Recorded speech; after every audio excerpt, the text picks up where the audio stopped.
వర్షాల కారణంగా బేలమండలంలోని ఉపాసనాల దగ్గర భారీగా వాహనాలు నిలిచిపోయాయి. శంకర్గూడ చెక్పోస్టు దగ్గర భారీ వాహనాలను పోలీసులు అనుమతి ఇవ్వడం లేదు. దీంతో కిలోమీటర్ల కొద్దీ వాహనాలు ఎక్కడికక్కడ నిలిచిపోయాయి. ఇటు తర్నం వాగు ఉధృతంగా ప్రవహించడం మూలంగా భారీ వాహనాలకు పోలీసులు అనుమతి ఇవ్వడం లేదు. దీంతో సుదూర ప్రాంతాల నుంచి వచ్చిన లారీ డ్రైవర్లకు కష్టాలు మాత్రం తప్పడం లేదు.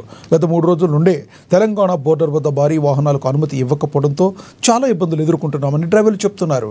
వర్షం తగ్గిన కొద్దీ అన్ని వాహనాలకు ఒకేసారి కాకుండా కొన్ని వాహనాలకు అనుమతి ఇవ్వాలని వేడుకుంటున్నారు. మాది మంచిర్యాల డిస్టిక్ అండి. భారీ వర్షాల కారణంగా ఇక్కడ ముందట ఉన్న వాగులు వంకలు అవన్నీ తెగిపోవడం వల్ల ఇబ్బందులు అయ్యి ఇప్పటికీ 2-3 రోజుల నుంచి వెళ్ళి తిండి లేక ఏం లేకుండా భారీ వాహనాలు అన్నీ ఇక్కడ ఆగిపోయినాయండి. మరి ఎప్పుడు క్లియర్ అవుతుంది, ఏ విధంగా క్లియర్ అవుతుంది అనేది మాకు తెలియట్లేదు. ఇట్లా ఫుడ్ రకంగా కూడా మేము ఇబ్బందులు పడుతున్నాం. వాహనాలన్నీ ఎక్కడికక్కడికి ఆగిపోయినాయి. ఎప్పుడు క్లియర్ అవుతాయి అనేది సిబ్బంది కూడా ఎవరు ఏం చెప్పట్లేదండి. మాది మంచిర్యాల డిస్టిక్ అండి. భారీ వర్షాల కారణంగా ఇక్కడ ముందట ఉన్న వాగులు వంకలు అవన్నీ తెగిపోవడం